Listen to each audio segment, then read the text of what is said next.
అక్షయ తృతీయ రోజున చదువుల తల్లి సరస్వతి సన్నిధిలో పిల్లలకు అక్షరాభ్యాసం చేయిస్తే గొప్పగా చదువుల్లో రాణిస్తారనే విశ్వాసంతో శుక్రవారం ఆదిలాబాద్ జిల్లాలోని ప్రసిద్ధ పవిత్ర పుణ్యక్షేత్రమైన బాసరా సరస్వతి అమ్మవారి దేవాలయానికి భక్తులు తమ పిల్లలతో భారీగా చేరుకున్నారు. ఆంధ్ర రాష్ట్రం నుంచే కాకుండా మహారాష్ట్ర, తమిళనాడు, కేరళ, కర్ణాటక రాష్ట్రాల నుండి కూడా భక్తులు వచ్చి తమ పిల్లలకు అక్షరాభ్యాసం చేయించుకున్నారు.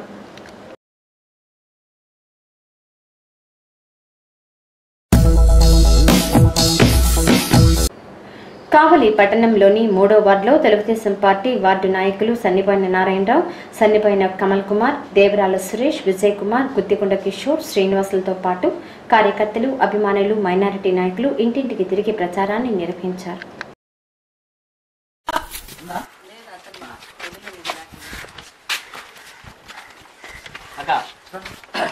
ఒక్కొరికి 2 ఓట్లు ఉంటాయి. ఒకటి ఎంపీకి, ఒకటి ఎమ్మెల్యేకి, ఒక మన బీదా మస్తానరావు గారికి, ఆదాల ప్రభాకర్ రెడ్డి గారికి.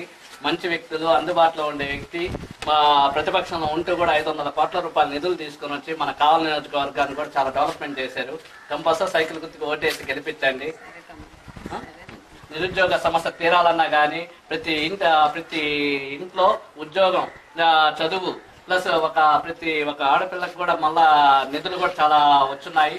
ప్రతి ఒక్క డెవలప్మెంట్ అవ్వాలన్నా కానీ మన సీమాంధ్రను అభివృద్ధి చేసుకోవాలన్నా కానీ స్వర్ణాంధ్రగా మార్చుకోవాలన్నా కూడా సైకిల్ గుర్తుకు ఓటేసి గెలిపించండి కంపల్సరీ. మన ఆదాల ప్రభాకర్ రెడ్డి గారు మంచి అభివృద్ధి ప్రదాతలు, మంచి సైకిల్ గుర్తుకు ఓటేసి గెలిపించండి. ప్రతి ఒక్కరూ సహకరించండి. 3వ వార్డులో ఎమ్మెల్యే అభ్యర్థి బీదా మస్తానరావు, ఎంపీ అభ్యర్థి ఆదాల ప్రభాకర్ రెడ్డి విజయాన్ని ఆకాంక్షిస్తూ పట్నంలోని హిందూ ముస్లిం సోదరులు సమిష్టిగా వాళ్ళ విజయాన్ని కృషి చేస్తూ ఇంటింటికి తిరిగి ఓట్లను సన్నిబోయిన నారాయణ గారి నాయకత్వంలో అభ్యర్థించడం జరిగింది. ఈ అభ్యర్థనకు ప్రజల నుంచి మంచి స్పందన కల్పిస్తుంది. రాబోయే ఎన్నికల్లో తెలుగుదేశం పార్టీ అఖండ మెజార్టీతో గెలుస్తుందని ఈ సందర్భంగా మేము తెలియజేస్తున్నాం. కావలి నియోజకవర్గ టీడీపీ అభ్యర్థులకి, టీడీపీ కార్యకర్తలకు, కావలి నియోజకవర్గ టీడీపీ కార్యకర్తలకు, ప్రజలకు, అభివృద్ధి ప్రదాతలైన మన బీదా మస్తానరావు గారు కానీ, మన ఆదాల ప్రభాకర్ రెడ్డి గారు కానీ ప్రతిపక్షంలో ఉంటూ చాలా వర్కులు చేసి చాలా డెవలప్మెంట్ చేస్తున్నారు. మళ్ళా ఈసారి కూడా మన అత్యధిక మెజార్టీతో మన బీదా మస్తానరావు గారిని గెలిపించే ప్రార్థన. మన ఆదాల ప్రభాకర్ రెడ్డి గారిని కూడా గెలిపించాలని కోరుకుంటూ చాలా అభివృద్ధి కార్యక్రమాలు కూడా చేస్తున్నారు. కనీసం 500 కోట్ల రూపాయల నిధులు తీసుకుని వచ్చి మన కావలి నియోజకవర్గాన్ని చాలా డెవలప్మెంట్ చేస్తున్నారు. ప్రతి ఒక్కరూ సైకిల్ గుర్తుకు ఓటేసి గెలిపించండి. గుడ్లదోన గ్రామానికి చెందిన కోటేశ్వరమ్మ అనే మహిళపై అదే గ్రామానికి చెందిన అద్దంకి వెంకయ్య కత్తితో దాడి చేయడం జరిగింది. బాధితురాలు కోటేశ్వరమ్మ కావలి ఏరియా ప్రభుత్వ హాస్పిటల్లో చికిత్స పొందుతూ మాట్లాడింది.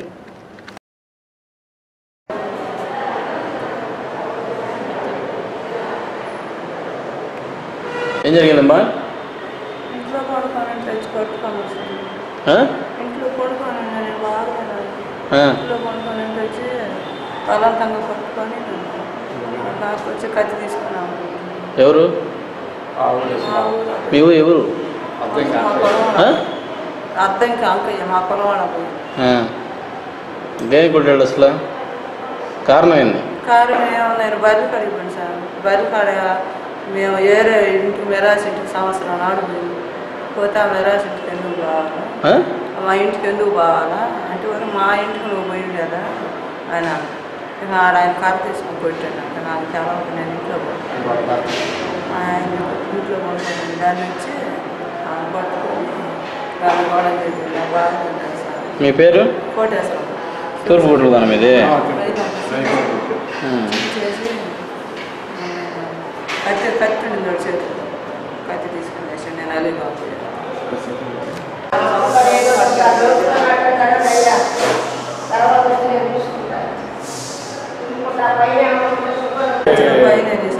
బలవంతం చేయబట్టి అవి ఆడుకున్న తర్వాత ఆమె కత్తి పొడిచి కత్తి పిడి తీసుకొని ఆడబడుతుంది. పాట ఆడుకుంటుంది.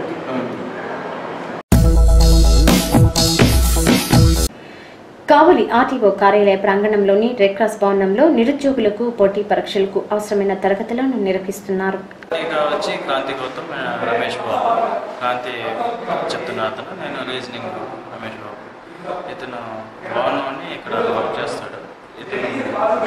ఫ్రీ క్లాసెస్ ఎవరికైతే ఇంట్రెస్ట్ ఉంటే చెప్తామంటే ఇద్దరు మా ఫ్రెండే చెప్పమనేసరికి మేము ఆల్రెడీ దీనికి ప్రిపేర్ అయ్యి జాబ్స్ అయినా వస్తాం. సో మేము ఇంట్రెస్ట్ ఉన్నాం చెప్తామని ఫ్రీగా. పోటీ పరీక్షలకి ఎలా ప్రిపేర్ అవ్వాలి కాంపిటేటివ్ రైల్వే ఎస్ఎస్సి ఎవరైనా అలౌడేనా? ఎవరైనా ఎక్కువ ఇంట్రెస్ట్ బేస్డ్